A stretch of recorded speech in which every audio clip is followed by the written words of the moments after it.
roll. She doesn't make it. It's nice. It's not a lot of. I'll just watch track of it. So welcome to everyone. Thank you so much for being here. I'm Jean. Huh? Oh, I don't need to be there. You can just hear me. No! You don't want to sit up. She worked so hard to get that set up, Jean. No, I know. I'm Jean.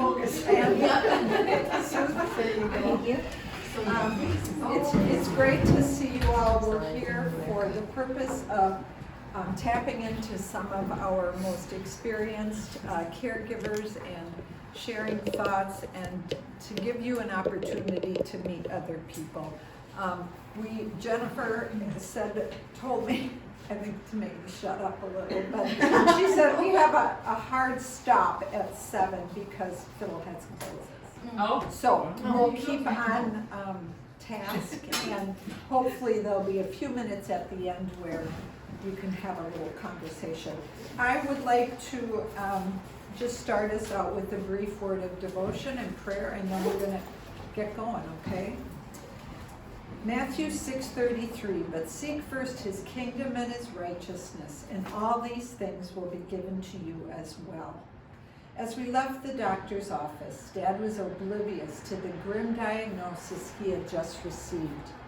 Buffered by the fog of middle ages of Alzheimer's, his only care was to leave the probing doctor, chilly exam room and return home. The ghostly mass on his chest x-ray drifted from his thoughts as it was out of his view. While his cares dissipated, my cares were escalating dramatically. Dad had lung cancer and in the advanced stages. This news changed everything.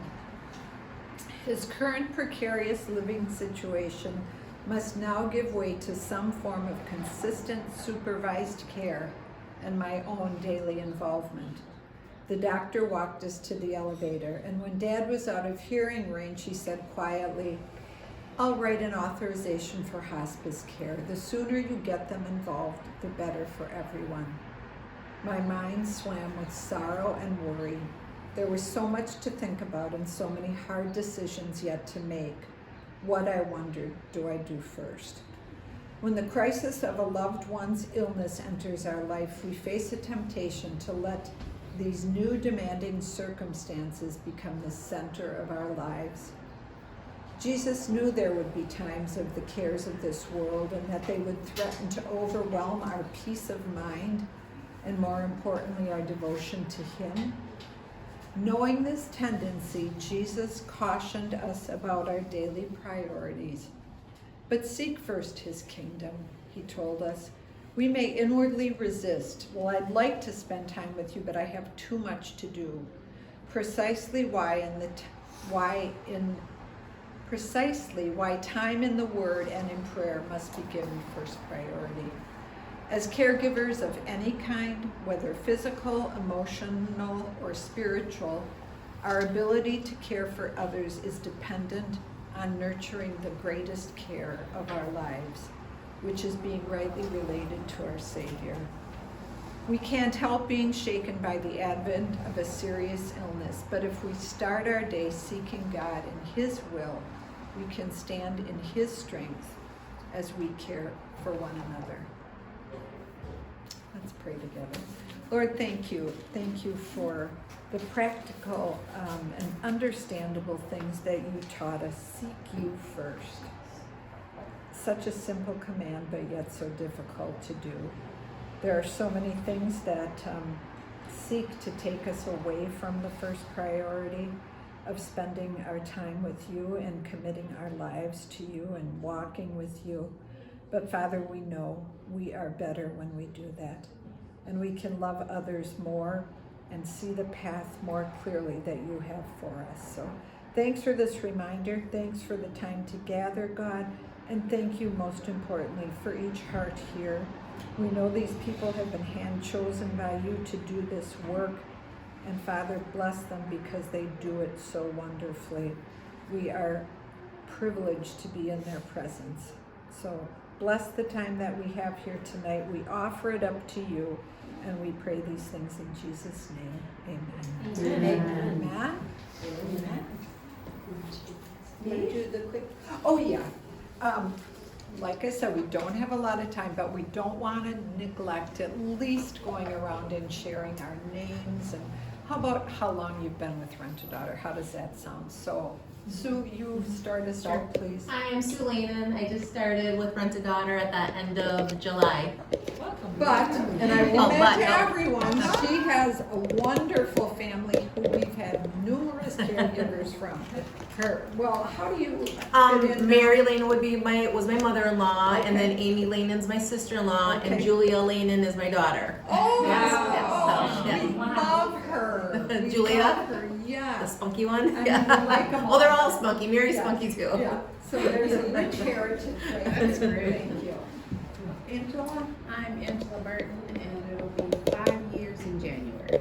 Wow. Yes. Very good. I'm Deborah Fitzsimmons. I think it's been 5 years. I think so. Yes. Yeah. I'm Tina Eisenring. I think it's been almost 9 years. I think so. Sure, Yeah. yeah. Yeah. You go ahead. Allie, you're We next. don't need to know about Allie? No. I'm Allie. I'm Allison. Geez, 22 years. Old. I'm old, yes. I'm Jody Brenner, and I'm in my 4-year era. And I'm Audrey Noy, they tell me I've been here 20 years. I'm Robin Young, and I've been here 19 years. Wonderful. I'm Nicole Blador, and I've been here, I think, 4 years, a little over 4. I think. I'm Amy Mondry, and I've been with Rent-A-Daughter just over 2 years. Very good. I'm Trisha Westmiller, and I've been with Rent-A-Daughter almost 4 years. It'll be 4 years in January. And I'm Jill Hubert, and I've been with Rent-A-Daughter 2.5 years. What a wonderful group. What a wonderful group. Jennifer, complete the story. Not to overlook Alicia, No. so I'm Jennifer. I've been here 20 plus years myself. So. Yeah, I've been here a combined number of 4 years, so had a little sabbatical in between raising some boys, so now in a new phase. So yeah. Yeah, now they're all tied up and you can come back. That's right. And I'm Jean, and I've been here a long time, and I'm tired. But thank you, everyone. We're going to turn it over to Jennifer to just review the agenda, and then we'll get going. Okay. Well, welcome everybody. We're so glad that you are here for this afternoon. Most of our attention is going to be on our wonderful panel today.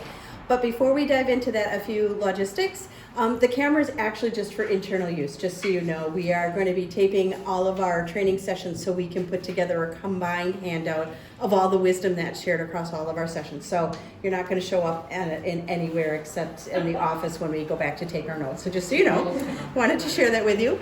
In front of you, you've got a notepad and pen for taking notes. Of course, you also have a note card because we are on such a time schedule, it might be hard to raise and interrupt with questions. So if you have a question or if you have something you want to share, like a suggestion to add to the conversation, write it on the card for us. We'll try to get to them today. If not, then we'll follow up with responses afterwards.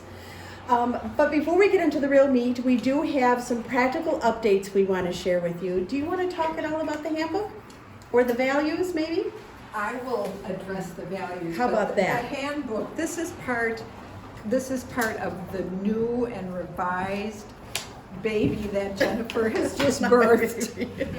She has put Team a lot of time and effort into a revised, what is it, policy handbook? It's an employment handbook, so it's right. Yeah. It's all the rules that guidelines that we talk about that we basically know but need to be in writing for your reference and for ours as an organization. Yeah. So.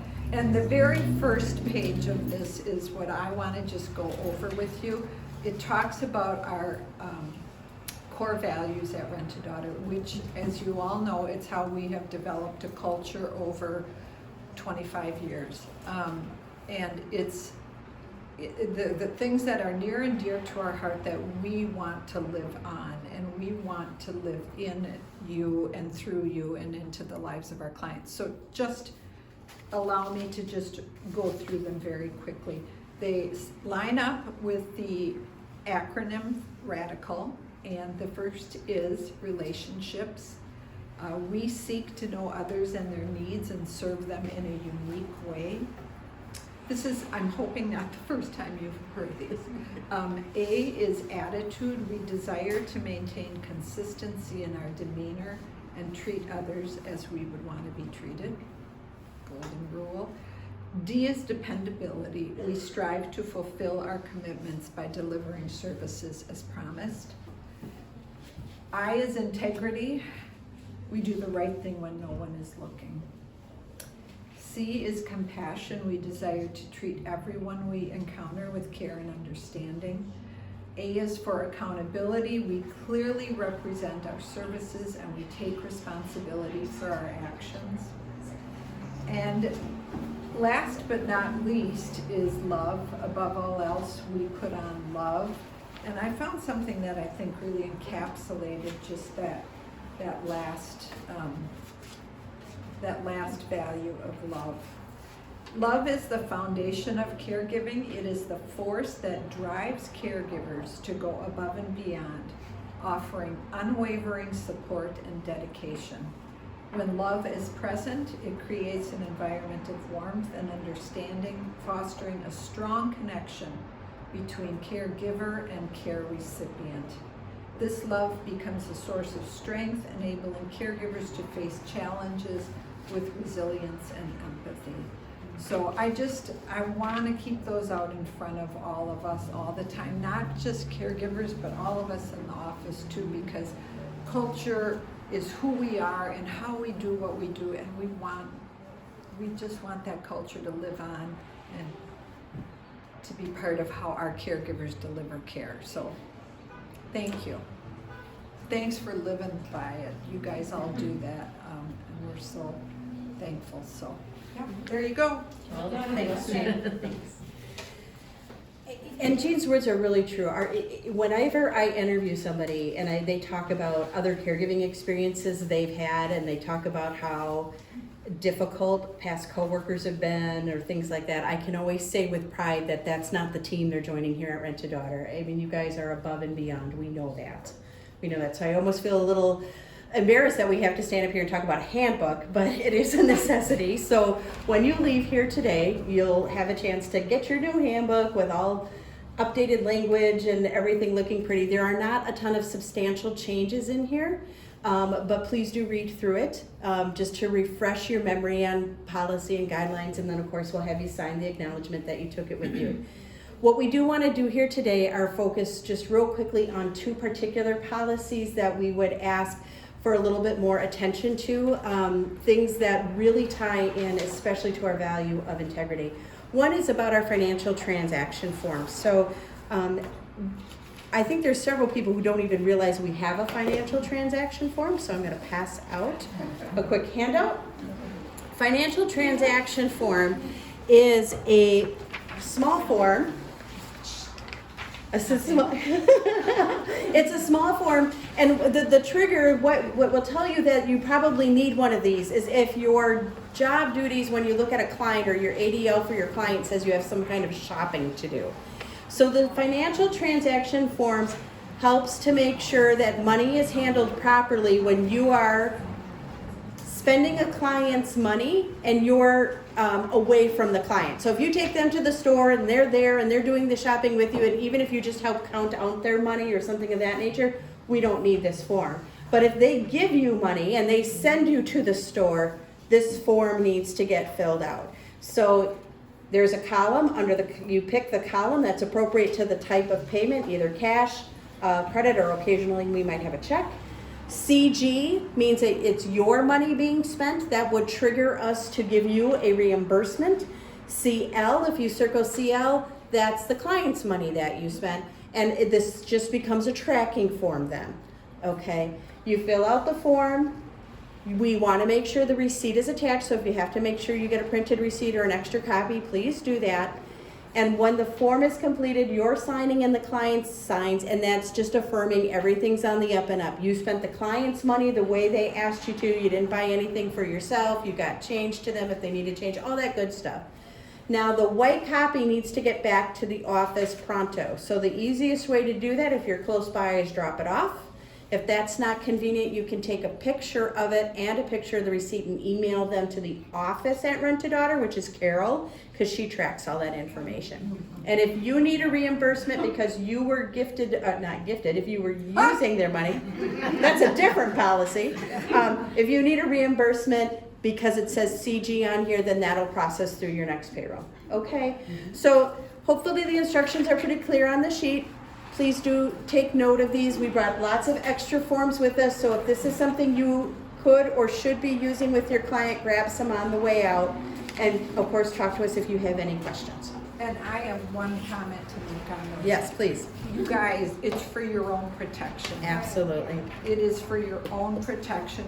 And not that anyone's gonna come and accuse anyone, but a client might forget, their family member who reconciles the checkbook might be going, what the heck is this for? And so it is for your protection. It's not because we need to micromanage what you're doing, okay?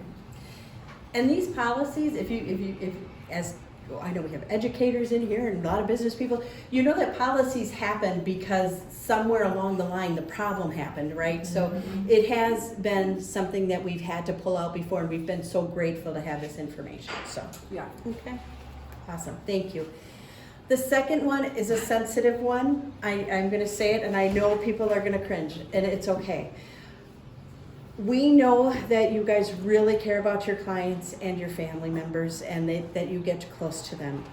But we need to be very stern. You cannot be calling clients or family members or having the clients call you on your personal cell phones. It is a huge issue for privacy because we can't protect the conversation that you're having, and it is a huge issue for continuity of care. So I know it seems friendly when a client just calls you and you think it's just me and I know what's going on and I'll tell the office, but we deal with 100 plus caregivers and 100 plus clients, and it's becoming problematic, the amount of communication that is happening outside the scope of the office, and then the effects, the domino that has on schedules and everything else. So please, if you are talking with your client through your own phone number, please stop. Let your client know. If they continue to persist in reaching out to you for whatever reason, they're just used to it or whatever, let us know, because clients also do sign in their agreement that they will not contact you that way, okay? So it's really, really important, and it's another way that your integrity is protected, because if you're having side conversations, we don't know what's going on, and that puts you at risk, okay? So please honor this. I know it's hard. But we are asking for your cooperation in this. And that language about not talking with clients on your personal phone, also not visiting when you're not scheduled, that's probably the biggest change in the handbook. It's always been there, but it's in big bold print now, and it's an extra sign off on the acknowledgement form because it's so important that we make sure everybody's on the same page about this. Okay? Yeah. So enough said. I am here, of course, with questions. I'm always available at the office, and you'll get your own lovely reading material when you leave here today. And you know what? Always use us as the bad guy. Exactly. If your client is like, well, why don't you want to, don't you care about mom, or don't you want to know this? It's like, call the office, please. I'm just the bearer of this news. It's not my policy, but I need to live by it for my employment. So make us the bad guy. Yeah, We're happy to be. If you're not alone, if you have yourself in this situation where your clients have your number, please let us know. We have been making phone calls to client family members, to clients themselves, and relaying that this is, you guys have been reminded about this, you're gonna be signing, policies. So let us do that conversation with them for you. We're happy to do it. Always be the bad guy. And we've done it just recently with a couple other clients, so please don't shy away, don't get shy, just come tell us, we're happy to put out that phone. Yeah, call and do don't the be ones. ashamed of it, cause Yeah. It happens, we get it. And We it really happens do. It because always you guys are happens. amazing Right, caregivers it and you're happens trying because to your be hearts are big. good and you're trying to do what's easiest because you don't wanna reach out to the pager phone or you don't wanna do that. It's okay, we know that when we're on call and when we're in the office, we are expected to do those extra steps for you. So it's not It's not a problem. a problem. So. Do you wanna pass the cookies around to Yes, I was this gonna end say, of the please. table? And please, this is your hors d'oeuvre. Cookies, yeah. So, that one's a peanut butter, I believe? No, I actually don't think it's this one. Yeah, this is peanut butter and that's chocolate chip. Yeah. So if you want to be more dainty, you could do half and pretend like you're not going to have the other half until later, like I would do. Let me just break the ice as I break a cookie. Let us do. Let's pretend. Okay, there we go. All right, very good. Okay, that's right. Okay, Okay. She definitely. yes, please help Oh yourself. my. Somebody's gotta eat all those cookies. I know, because if you don't, it's gonna come back to the office, and let me tell you right now, Alicia and I are the only two in the office that snack. And it's It not true. shows. That is not true. And we do not eat it. Yeah. Okay. That's good. Okay, so I just wanna touch base really quickly before we start with our caregiver panel, and, a couple things. We sent out our Robin Jean show, I think it was last week or 2 weeks ago, regarding time off requests. Just wanna highlight again, 30-day notice, specifically with these holiday ones coming up. If you've submitted them already, I'm holding them. They're being held and they will be inputted into the schedule. So please be reassured that we've gotten them, they're in our hands. We'll be looking at them as a big picture and then you will know if we have questions about any of them. The other thing is, I know we are using a lot of technology for shift requests. We are in demand like no other. We have, probably the past month, onboarded probably 10 to 15 new clients. And a lot of these clients are up to 7 days a week care. And in order to remain efficient in the office and to do as much as we can to help these clients, our quickest way is sending out these messages for you guys to accept and decline. We've always said we understand an honest no. We absolutely do. What is really hard for us is to do this efficiently and never get a response. And never, in your app, there is an accept or decline. Please, if you can't do it, just click decline. It comes back to us right away, we make a note on the visit, we won't reach out again. Now, there might be some times where we're in the midst of doing things, we forget to say no, they can't do it, so we send it again. I apologize ahead of time because sometimes it happens when we're trying to schedule these hours. So really, that's what we just request. We know you guys are busy, we know you guys have other things to do. So if you see it come through and you can't do it, just remember to hit that decline. Okay? I have a question regarding the Yes. new app. I have texts triggered on mine, but I don't get texts. Okay. So then- we'll- Yep. So, Has anybody else had that problem? so the way the new app works is that if your chat is working, it's going to send all your notices through to your alert. So if you open up your app, there's a button that says alert, and that's where your open, where like general announcements are gonna live, and open visit requests are gonna show up under your open visits tab. So it defaults to what they call notifications through the app. Yeah. And then the text messaging is very limited. There's only a couple of things that will actually go back to text, and that's like your shift reminder notice or your clock in and clock out notices. Yeah, I guess I just wish it would give more text sure to, the notification is on. because I don't have my app Check open. too. Yeah. In your, at the end of today, I can let us make take a sure. look, because you might have to set in your actual like phone settings that app is going to send you a I thought notification. I checked that, So but, if that's It's the case, easy to let check us and we just- can do that yeah, before in my the day. settings, but, okay. Okay, Um, so now on to the fun stuff. I wanna let you guys know, when we sat down and worked on this training session, we struggled. We had so many caregivers we could have asked to be on our panel.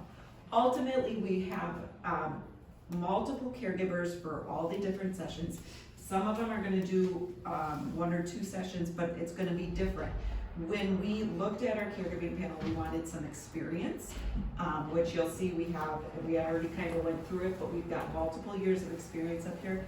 We asked caregivers who do a broad spectrum of care, who do short pop-ins, who do showering, who do longer shifts, who've done overnights, who do just companionship. So we've got a lot of skill in these 3, but we absolutely could have asked so many other of you guys to be on our panel as well. So some of these questions that we're gonna go through, there's no particular order to them. It's just gonna be some very brief things we'll touch on. Some we'll get into a little bit more conversation.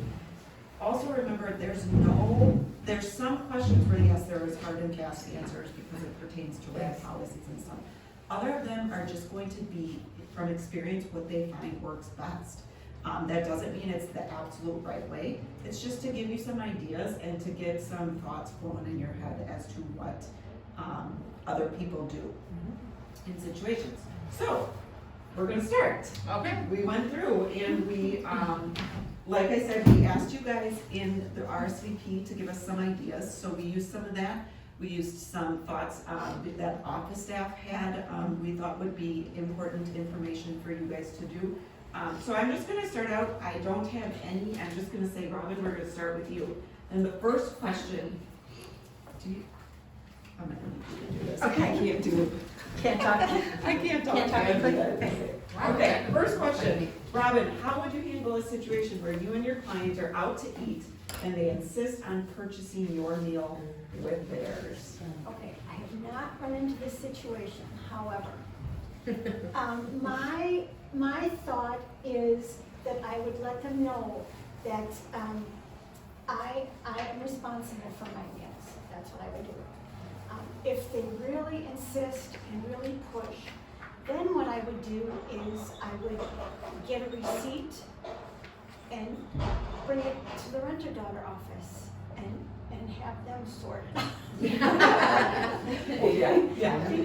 I mean, that's, Sometimes I they mean, just, yeah, if they're adamant and I can't, I mean, I would like to pay for the whole bill myself and then bring the receipt to the office, and they could do that too, so, that's what I would do. Okay. I would get a receipt and, give it to the office, and then you guys could handle it judiciously.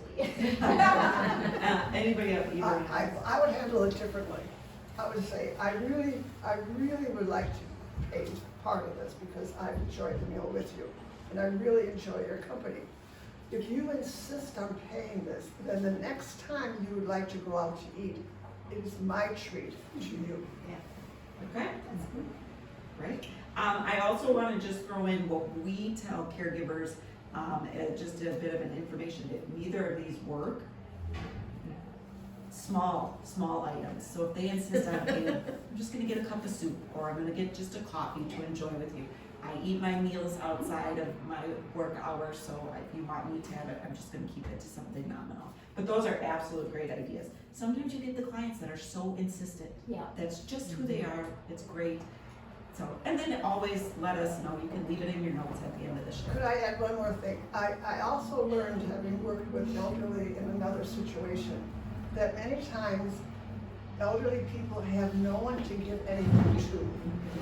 And I would say, no, I don't. And then one day I thought, the only thing that they can still do is give something to someone else, and that gives them great joy, because St. Francis says, in giving you receive.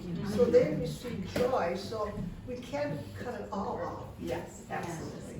Yeah. You are so great. That is such a great insight, so thank you for that. I love that. Good, okay.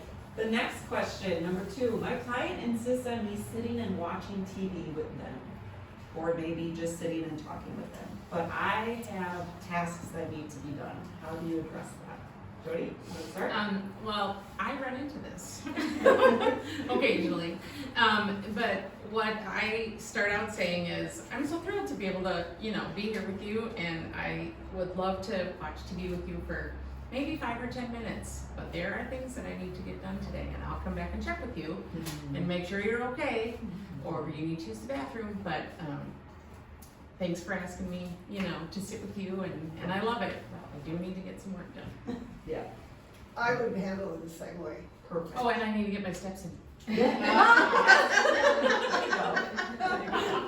Yeah. Robin? I was gonna say, pretty much the same thing. I would tell the client, I can sit here for about 15 minutes, but then I gotta go and do something, and I'll come back, and I'll sit with you a little longer, but then I'll have to go and do something else.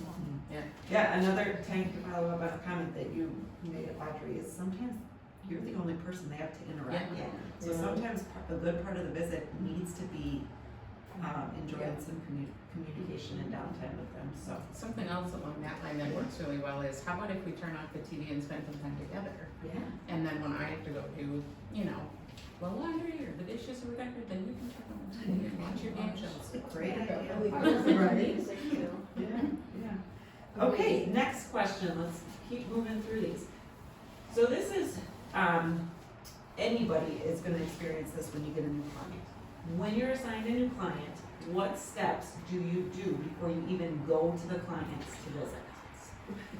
Well, usually if I get a care list of what to do, I will read that over very carefully and try to remember highlights of what it says. And then I will take a drive run to see where this person lives, because sometimes trying to get into these places or finding the I'll tell you this experience I had. I was called about 4 o'clock. I was supposed to be at this person's place about 4:45 or so.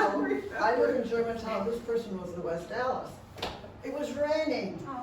So I get to the street. There's not a house light on. Not a house light on, and it's raining. And I don't know where this guy is, and he's got dementia. And so am I strolling up and riding up and down the street. This couple or family got out of the car, so I quickly stopped my car, ran and said, I'm a caregiver, don't be afraid, don't be afraid. I need to ask you where so-and-so lives. Well, they told me which house, but then at least I got there late. You got there. Yeah. And the gentleman was a wonderful man. Anything else, Jody, you wanna add? Yeah, I always read the forms, and especially if it's new, you have to read the forms because you need to sign off on them, right?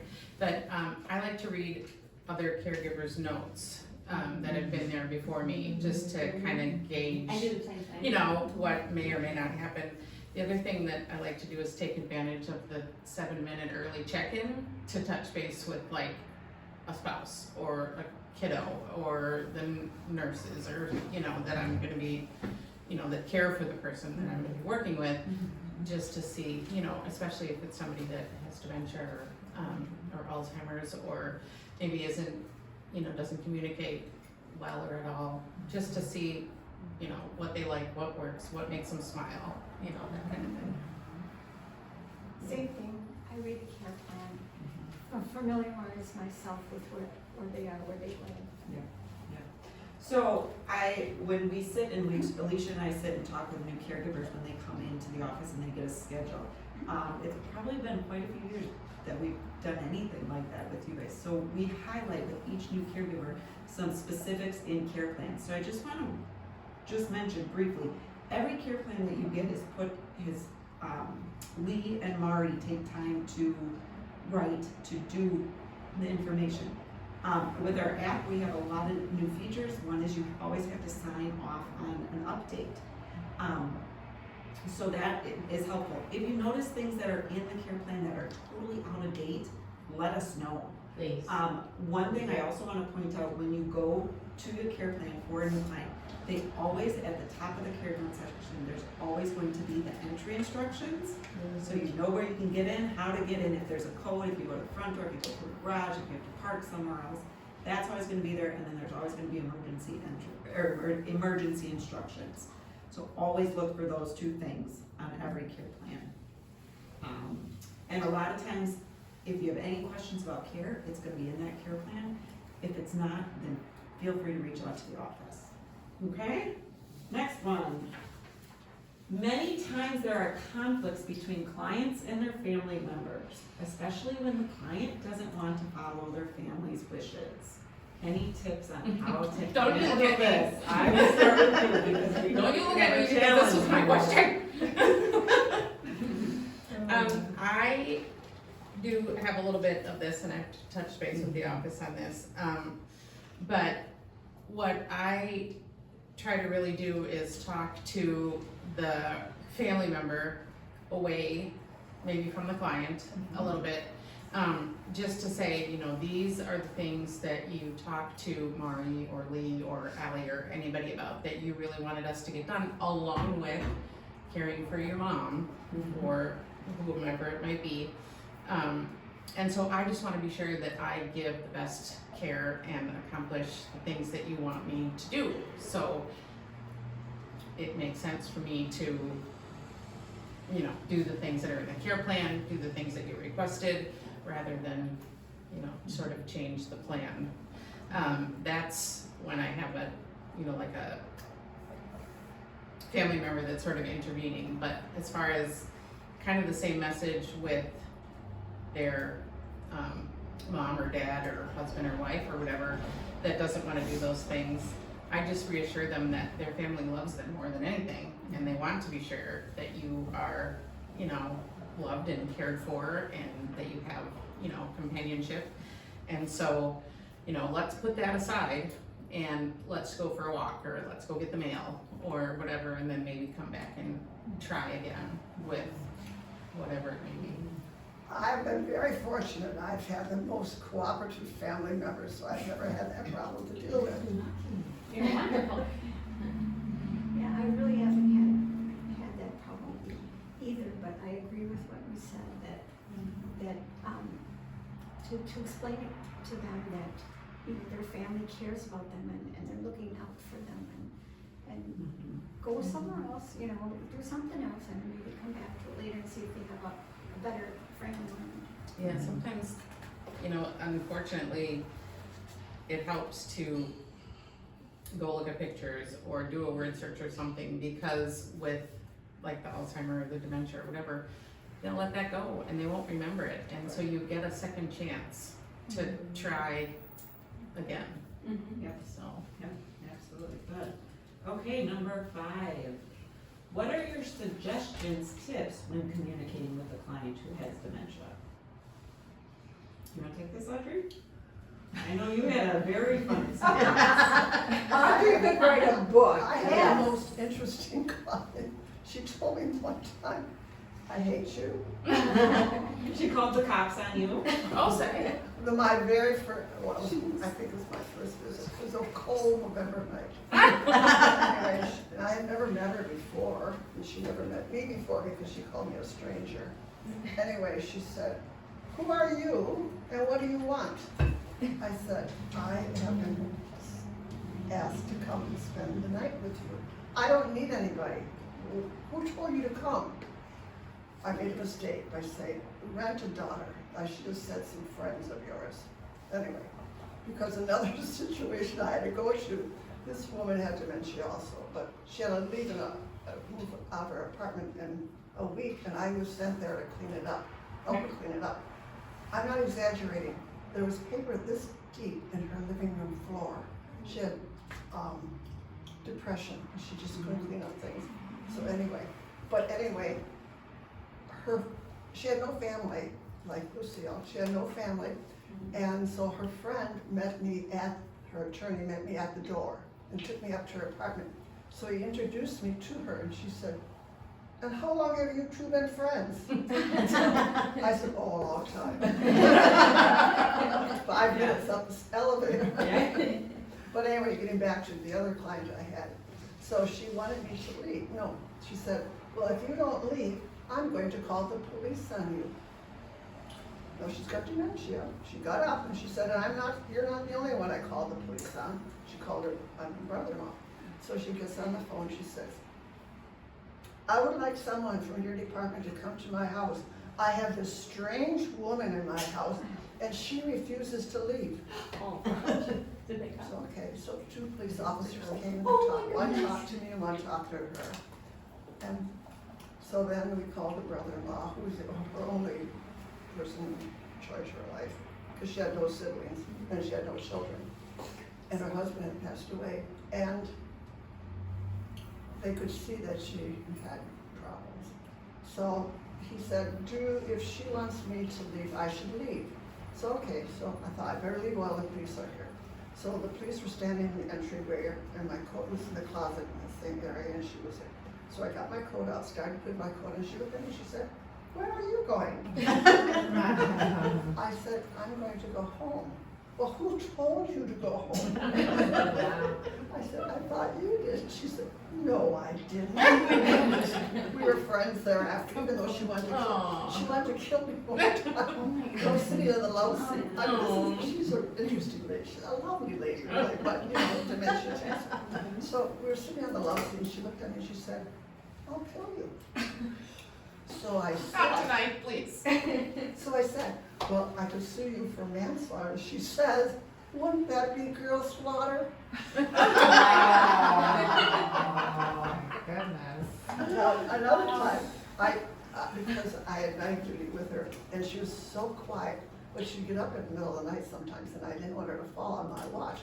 So I would sleep, she had a queen size bed. So her head would be up here, and my head would be down here, I'm sleeping. And she didn't move, and I didn't move, so it was fine.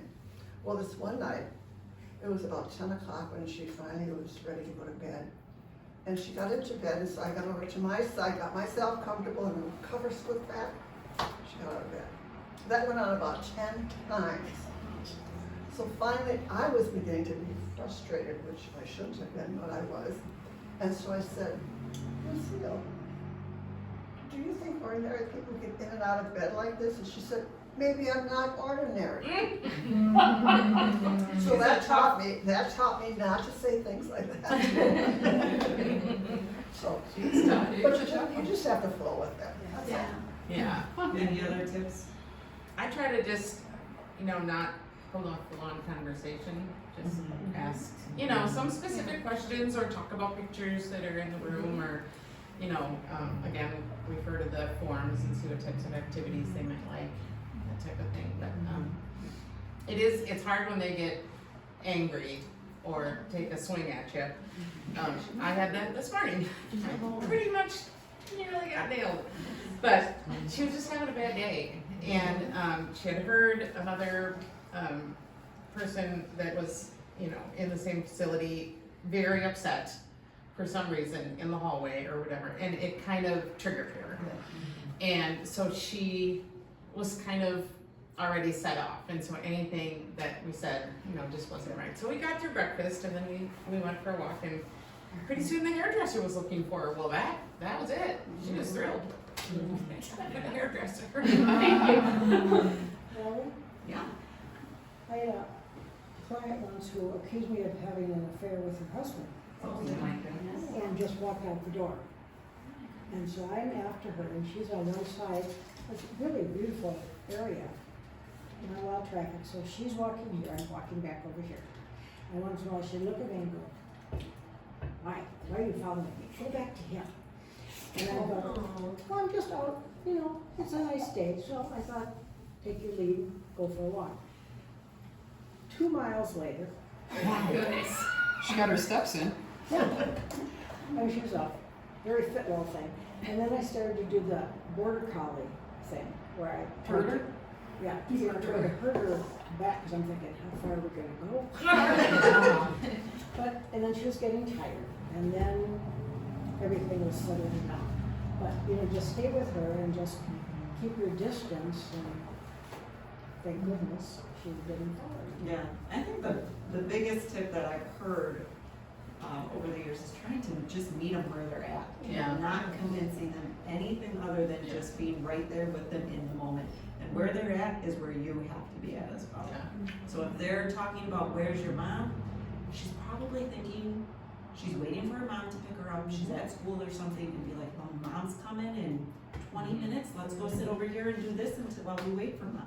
So just meeting them where they're at, instead of trying That's to a huge part of convince it, yeah. them. Cause if you try that to you're explain not or that- whatever, I mean, Never you gonna don't, work. maybe sometimes no, yeah, so. Yeah, okay, now, next one. What are your best tips when preparing and giving a client a shower? Shower Jody. Jody gives showers I'm a to shower gal. many clients. Yeah, I think the most important thing is to, especially if it's a new client,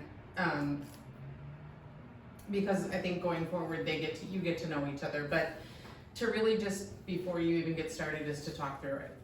You know, I'm here to help you with the shower, or same thing, take advantage of the 5 minutes, punch in early and talk to the spouse, or, you know, we don't do showers in facilities, but when you're at home with somebody, you know, talk to the spouse or the child or whatever, and just see what are their typical routine, you know, how does it normally go, what do you do, you know, what does your husband do, or however, to help this person. And then I like to just talk through every step with the client, because I don't want them to feel surprised, and I want them to feel as comfortable as possible. So if I'm gonna wash their back, I let them know.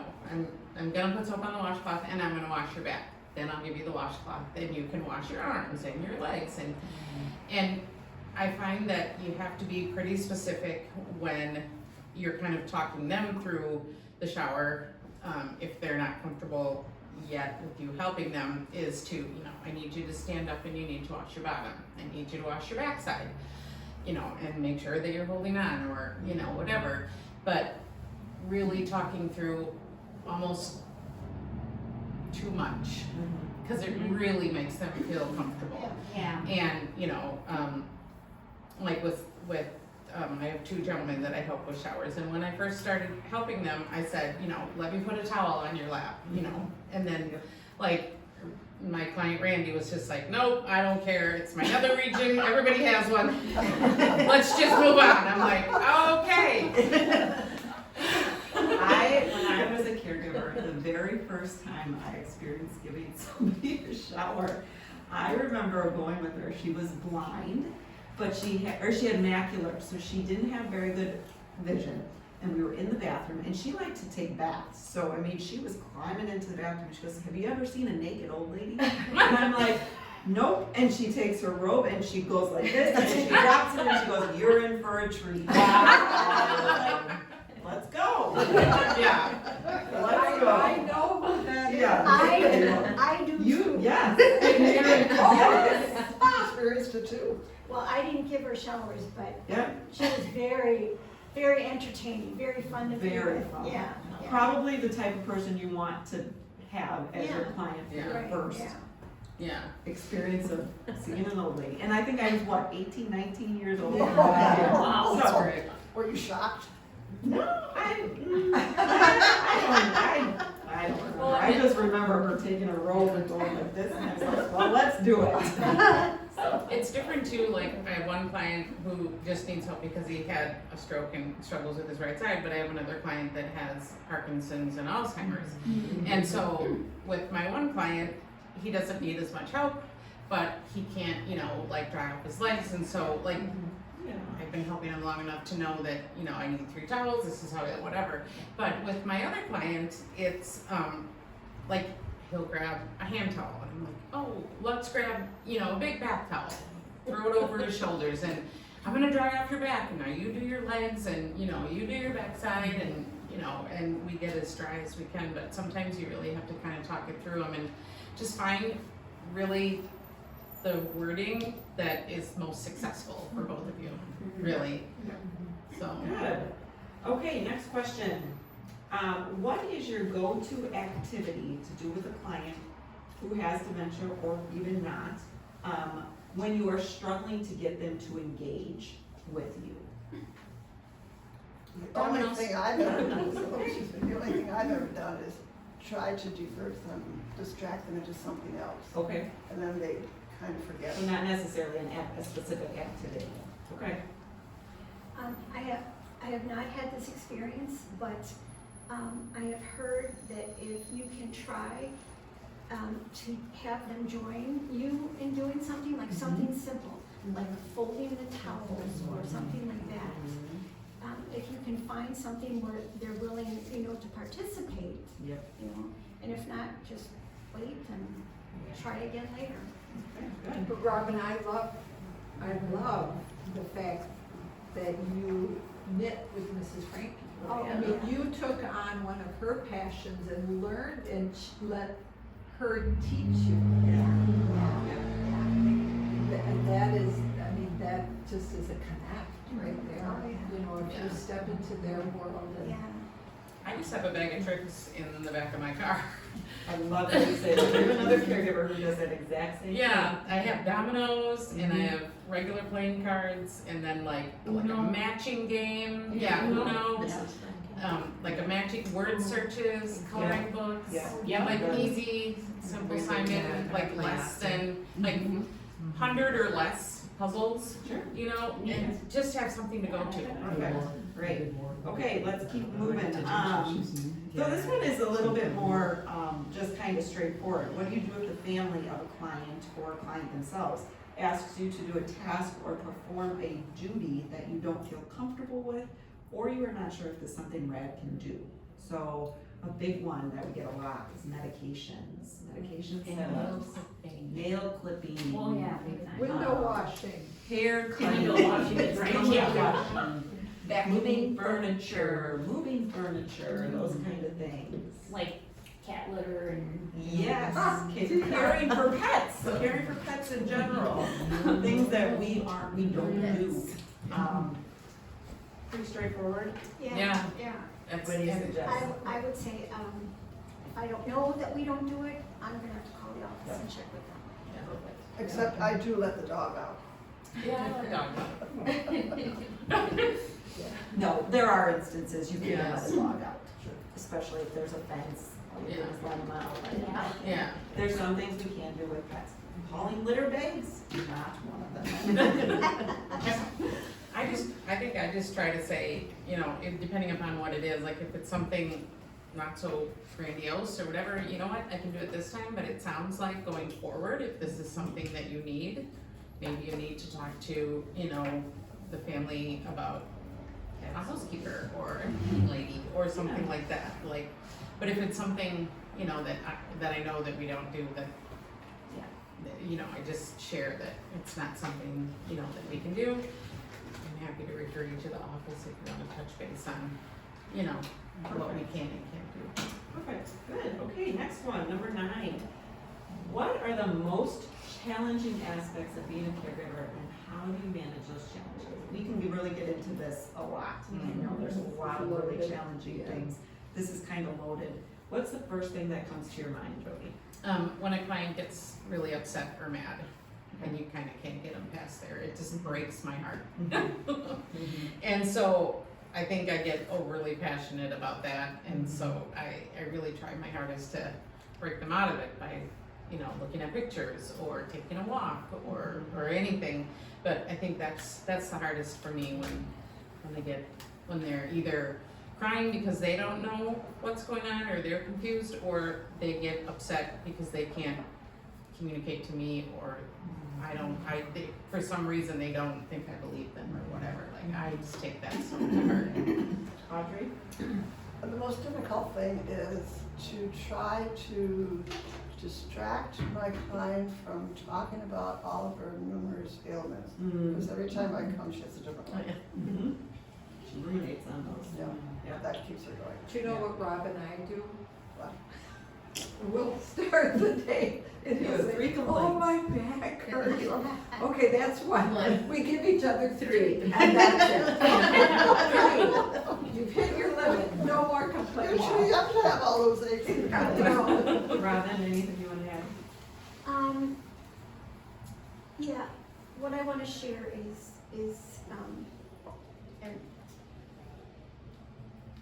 with my client, and there's other caregivers in here that have the same client. So it's a sensitive issue. She's been in pain for a long time, and sometimes she just gets so depressed and so frustrated, and I understand. And she'll just make comments like, you know, I don't know why I'm still here, and, you know, things like that. And that's really challenging, and I try to let her know, well, you're here for you know, your family, you're here for me, you're my one of my best friends, and so that gets, it doesn't happen a lot, but that gets really challenging. So it does. Can I just add to that a little bit too? I think when I am able to like go, you know, that 7 minutes earlier, you know, sometimes I'm 15 minutes earlier, and you get to talk, and you know, sometimes with the same client, I know they had a great day with very little, but then you'll say, oh, how are you today? Oh, it's just not a great day. But really, if I talk to you, I know it was actually a pretty great day. Like, it just becomes routine. So it's a challenge in a different way. And then when I go home, then I worry, like, I want to know how her time was with somebody else that takes care of them. Like, you can't help it, you know? I think one thing that I found is that I don't lead with that question anymore. Yeah. I'm not gonna do that. Wow, it sounded like you had a great visit with Trish today, you know? It's amazing. I'm like, okay, I don't get a new box of tricks. Let's see, what qualities, I want each of you to say just one quality that's important for being a good caregiver. Compassion. Same thing. Empathy. Yeah. Anybody else want to shout out? Listener. Listener, yeah. Mom, what would be yours?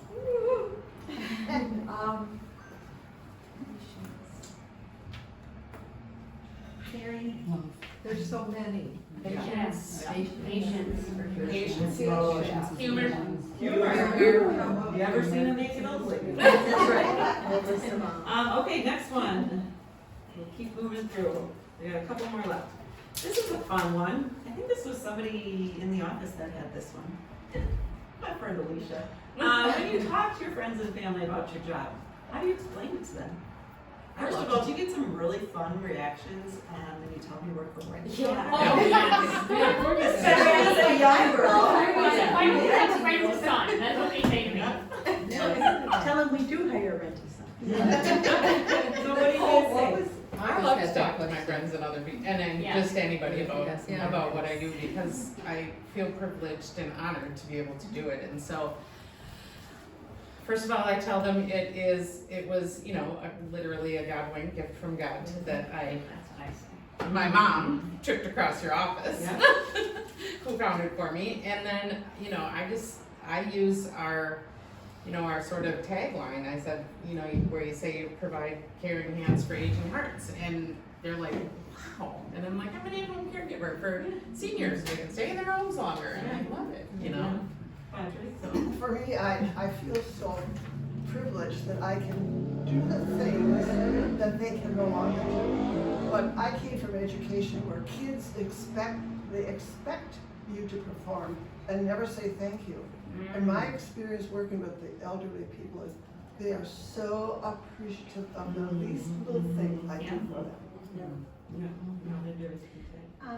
Well, it's basically the same thing. I say, you know, I'm a caregiver, I'm helping people do the things that they struggle with, I'm helping them stay in their home. And that's what I said, you know, I'm glad that I can take care of them in their own surroundings, in their own homes, so they can be. Right. I try to also make it a point to say we're providing some respite care for those that are with them 24/7. You know, so that they can, you know, really have quality time when they are with them. What information do you include when leaving a message after your shift? I think this came from Carol. That sounds like She's Carol. the one that listens to, and I tell you, you've probably all gotten questions from her. She takes so much time and listens to those messages and relays the information to everybody in the office. So thank you for putting those messages, but it's really Carol that does. Well, I quite usually good try job. to indicate what kind of state of mind the person was in, because I think that's important. Yep. And then whatever else activities we did together. Perfect. You know, everybody does them, people that I've worked with and trained in, everybody kind of does them a little different. Some people put their notes in the ALD part. Yep. And I just check them off, say yes or no in the ALD part, but That's then what I do. I put my notes in the whole note section, but I tried to do the same thing. It was a good visit, you know, they were in, you know. Everything went Wherever good. they were, yeah, things that I did, you know, to help them accomplish, you know, the tasks or whatever, whether we did the exercises, played games. Any safety concerns I try to always put in there, cause sometimes the family can read them, and then you guys can read them, so any kind of safety concerns or anything that came up that I think we should address or whatever, but. Yeah, that's a really good point. With our access care, and I know we had some of it with, beforehand, Clear Care, families, more and more families are getting access to their notes, after each shift. So please keep that in mind when you're leaving notes. And it's in real time that they get it, so the instant you put it in, if they're on there, they see it. I So wasn't make sure if sure. they saw 'em. Yes. I knew they did in Clear Care, but I wasn't sure about access, so, Yes. okay. Yeah, absolutely. So yeah, so just remember that, but that's great, because if they need to see something, they'll Yes. see it. If you need us to say something to the family, like, we'll see the message if we Yeah. see that they don't have the family access. Yeah, overlay. or I'll put something to the effect of it and then call to elaborate more. on you guys, so. Okay, let's go to the next. This may be asking a lot of you to think back a long time in regards to your training and orientation. Robin, anything you wish you knew? No. Yeah. All I can say is Rent-A-Daughter has always been good in offering training opportunities.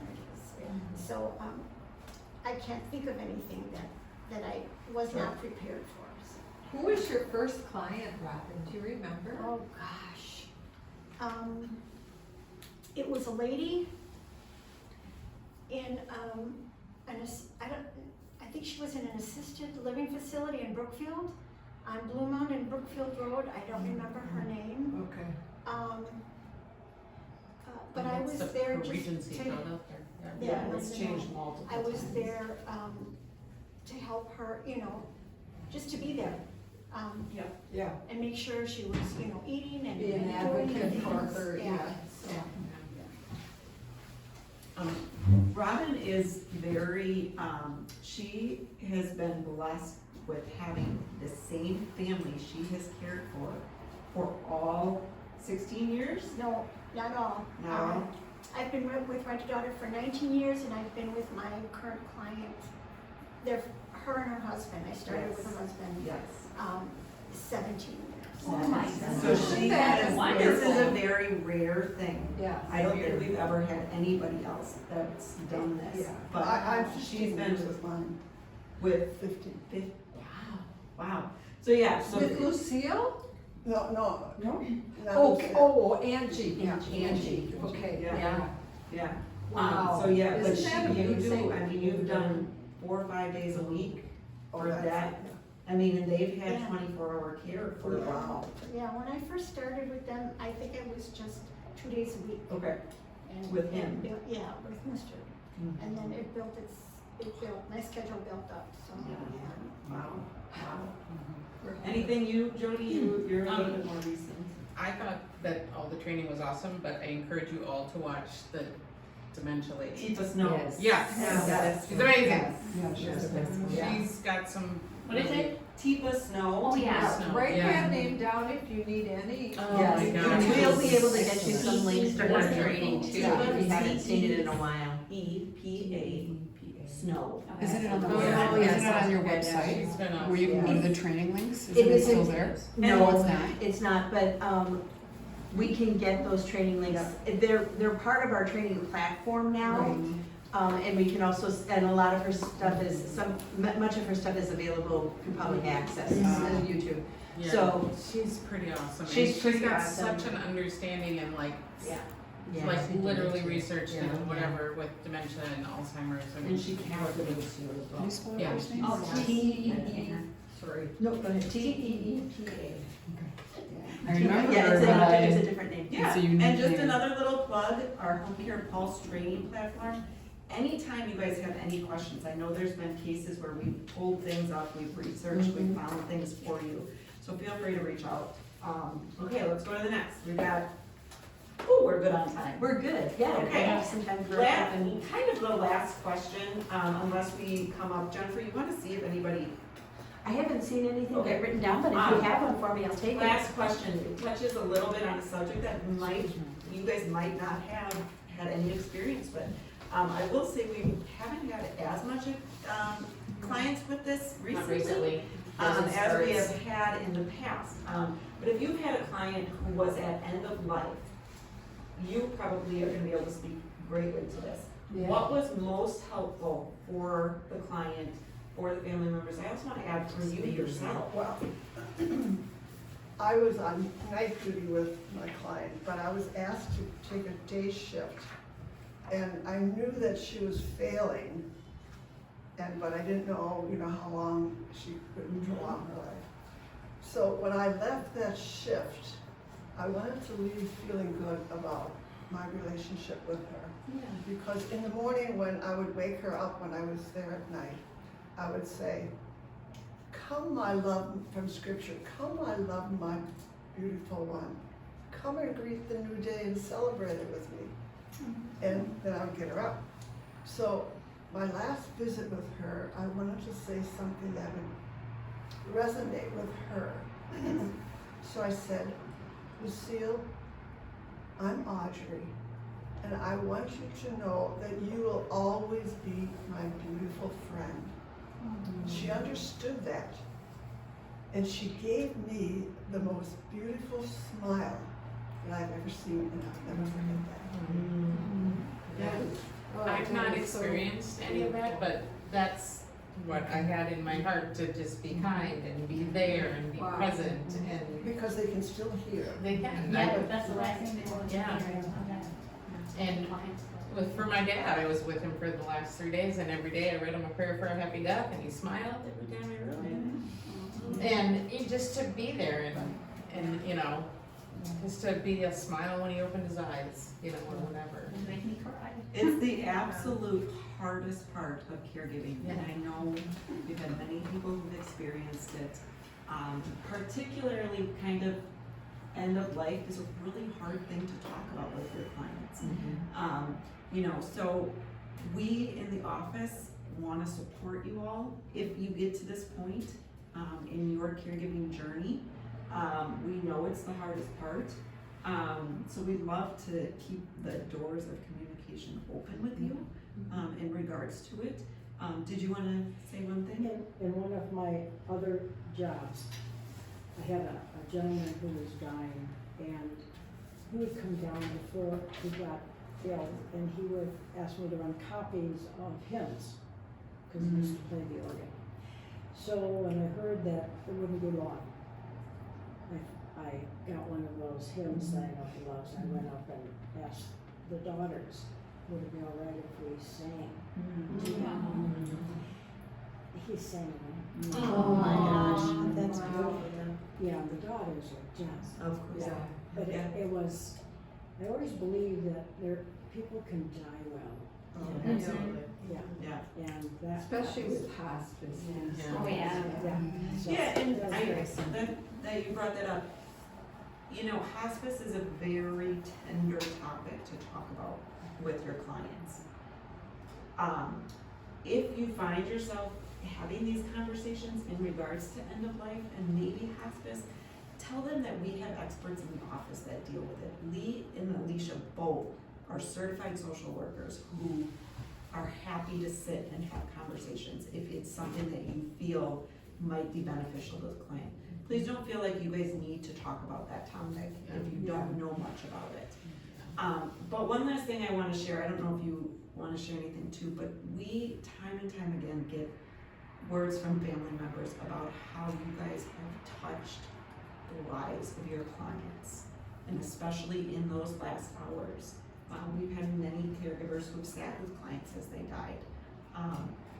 What you do is amazing, and those moments that you spend with those clients in those last hours are I was asked, so tender. I'd had this client, and then for some reason or other, I wasn't with her for about 4 or 5 months. And I was asked to go substitute for her. And at that point, she was a very prayerful woman, very prayerful. And so she was close to death. And so we talked about heaven, we talked about dying, we prayed together, and I felt very comforting for myself that I had the privilege of being with her one more time before she died. She died.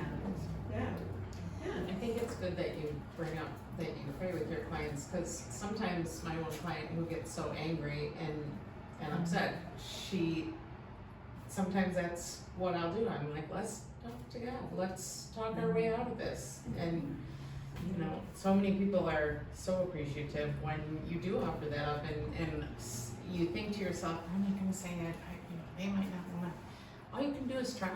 Yeah. You know, and I found almost 100% more often than not, they're so thankful that you kind of opened up a different level with them. That can be a real sensitive issue, and we always tell our caregivers, your job is not a platform for evangelism. Right. Okay, so you're not going out and evangelizing, but when you have a client, like Audrey, you said she's a very prayerful woman, to be able to enter in and participate in that with her is wonderful.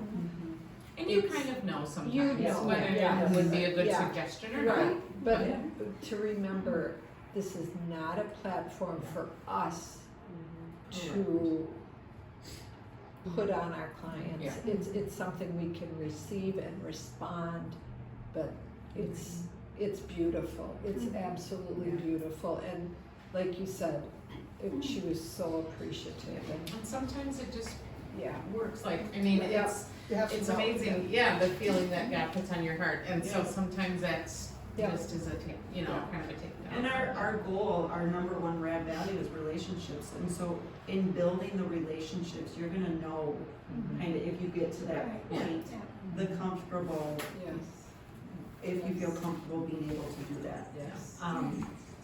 You know, and taking their lead. Right. You know, if you, very you know, important. so just being aware and ultimately building a relationship. So, at that point, okay, we have just maybe a minute or two. Yeah, so this is a really great situation or comment that I think maybe we can have some suggestions on. So Deb's comment is there's a challenge that you can have when you're dealing with a client who has dementia and the family's coming in to talk to the client and they're asking questions of the client that the client can't answer because they're just unable to process communication. So is there a way that we can approach those situations, or maybe, you know, maybe even educate, for lack of a better word, the families, or how might you help in that kind of situation if you're seeing this occur? Am I capturing what the question is? Yeah, it's like, well, what do you eat for lunch? Yeah, they're not gonna remember. So. Yeah, and it's things like that, and it sets them up for failure. Right. And you don't want that for them or their family. How do you? Are there any suggestions how you can I think kind of? it's a tough one because their family knows who they used to be. Yeah. Yep. And so they're talking to them as who they used to be. Like, what do you mean? Where'd you go for lunch? What do you mean you don't know where you went? You know what I mean? Like, it's different. Like, they're not that they're not empathetic or they don't understand what's going on, but I think they knew how their parent used to be and they used to be able to come up with the answers. So I'd be like, Audrey, remember? We went to that really funny restaurant and we saw those beautiful flowers? Oh, let's tell your daughter about it. What should I tell her about? Tell her about the pretty yellow flowers we saw. I didn't see any flowers. This is exactly how I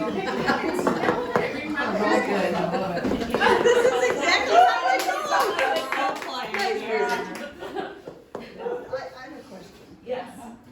I take my clients to the doctor quite frequently, and the doctor will ask her a question, but she doesn't really answer it truthfully, and I might interject something. And so when we leave, she'll say, and I don't want you ever to talk to the doctor. When I go to the doctor, so what do I do? Let her lie to the doctor? I would Yeah, that's the say, hard thing. I think my reaction would be, I would say to her, do you mind if I give my, you know, from my perspective, what, you know, and if she says, no, don't, that might give the don't know my doctor body. Enough indication information. that she might not be telling the truth, you know. I think that's really good to ask permission in front of the client. And going back to the original question, you know, where your family member is asking, hey mom, what'd you do today or whatever, I think it's good to interject a response without necessarily engaging the client to say, do you remember, just because we know they don't, you know. And so I just in my own family situation, I see that happening a lot. When when my mom interacts with a friend or something, they're asking her about what she's doing and how well the kids are and all that kind of stuff, and she can't tell them anymore. So tell us how you handle it. so we kind of, I kind of let her answer, and for my mom, she's very confused. So she'll answer the question, but she doesn't make any sense. And so then I'll just kind of say, yeah, and so, Ben's doing well now, he's this age, and Mark's this age, and, and I'll let my mom say something, so I don't disrespect her or make her feel like I'm taking over, and then I'll answer the question for her. And eventually, people kind of catch on, but they also want to be respectful of my mom, right? They don't want to ignore her, they want to talk with her, it's just a different approach, so. I think it's really helpful if you have a family member that you're talking to at another time when the client's not there, and just to say, I know of some good resources if you'd ever be interested in, like looking at a YouTube video or something, just let me know, because we have some really We good could certainly resources. send them some information through the office as well to connect with resources. Okay, so, one last thing. One last thing, it's actually probably like 3 things, right? Not enough time to capture all the wisdom in the room, but we really appreciate your being here today. I can't stress that enough. And so, a couple of things that we're gonna have you do before you leave. We'll pass out a little evaluation. We would love your feedback on the class. We would love your feedback on a few other questions on there to help us plan for some upcoming events. Hint, hint, Christmas parties are around the corner, so that might give light to one of the questions there. A few other things as you walk, before you walk out, we're going to hand out your handbook, and then we'll pass out an acknowledgement form if you could sign that as well for us. How do you want us to do this? If you want to pass that around, and then Alicia will pass around a handbook for them to take with. If you have a question on the app, and I can look this up before you leave, to see about your texting, okay? One last thing I would ask, or one last question that is coming up a lot in the office with respect to the app. There seems to be a problem. Sorry. Okay, this thing, okay. Sorry. No, I know, it's hard to pass and talk at the same time. We're getting some questions about syncing, like people put in their comments and they're not like necessarily showing up in the office, so it looks like you haven't talked out or not. We're not exactly sure where that's coming from, but if you can help us out before you clock out, in the blue bar of your app on the far end of the blue bar at the top, so you have your chat and then there's like 3 little dots.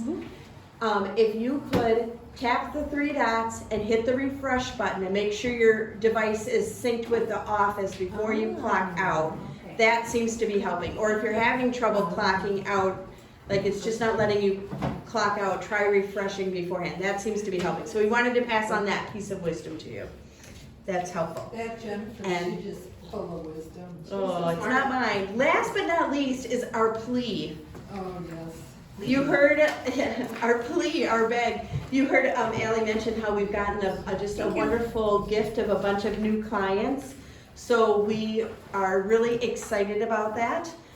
It also means, as always, we have more opportunities for hours than we have caregivers. So I just want to encourage you all, if you have somebody that you think would be a good caregiver, to refer them, because we pay for advertising and we do all the things you're supposed to advertise and get caregivers, but time and again, our top resource is word of mouth and your referrals. So, Big of shoulders. yes, and so Deb, thanks to Deb, just recently referred somebody who joined our team. She gets a referral and she will get a referral bonus for that. So I have blank business cards with me. If you need some, you can take them and write your name on them and pass them out.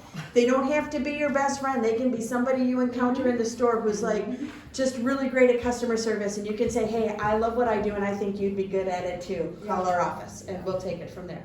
But you'd get the credit because they know your name, okay? So thank you all for being here. We have a few minutes for you guys to chit chat and About 10 minutes. 10 minutes Just to leave your enjoy. papers, leave And your signed you papers. can leave your signed papers, either hand them to me if you're done, or Oh, yeah. Excuse me. Did you say you have some of those forms like this? yes, we do, right here. Oh, perfect. I'm out and I know I could make. How many more do you need? Do you take a lot? Anybody needs financial transactions? Okay, a couple other financial transaction forms in here. Thank you, Gally, for taking I need something. Good. I am gonna check real quick on, is this the, this You guys form, want is your this the one? Yeah. The one that's in your bag. So this is the one? Okay. Merry Christmas. That's right, early. Mine doesn't even. You got more? To be honest. Sassy. So real, though. You're so unpredictable. I'm gonna get you. Like those are. Yes, I did. Right here, and what I'm gonna check is to make sure that everything that's supposed to be like authorized is authorized here. Oh, yes. Okay, so in settings in the app, I have text check for you. Yeah, you do. So let me see if it's registering on my side. I think what it is how you As you should, as you should. Okay. One for you and one for him, or do you get whatever. little circles on your app for notifications? So like when you get a notice from Rent-A-Daughter, Guys, take a cookie do for you get a little breakfast. out there in the corner, like this message like? Yes, Okay. yes. Do we have napkins? I get here that, for people? but I don't know if there's napkins, and I always like to get see a text, if possible, like we do. It doesn't do that, it sends those notifications. Yeah. You do have permission, so your app settings are correct for whatever text they would send. So because your app is Right next door. I have a few, I'm ready. you're not seeing, you're not seeing, I'll back up just a little bit. I did a couple fill-ins and then now I I'm. think your notifications are on the there, supplemental list there. Access care. And so, yeah, you have enough. So what happens if you have an Apple phone? What happens if notifications? Well, this is great. Show your school, and they show, and then they live, like, Yeah, down until below. yeah. So they live in your notifications, so you don't stay in your Yeah. Okay, So- I was just making sure I had everything. You're checked doing the out. right thing. All right, perfect. All right. I just wanna say thank you to our panelists. Yay.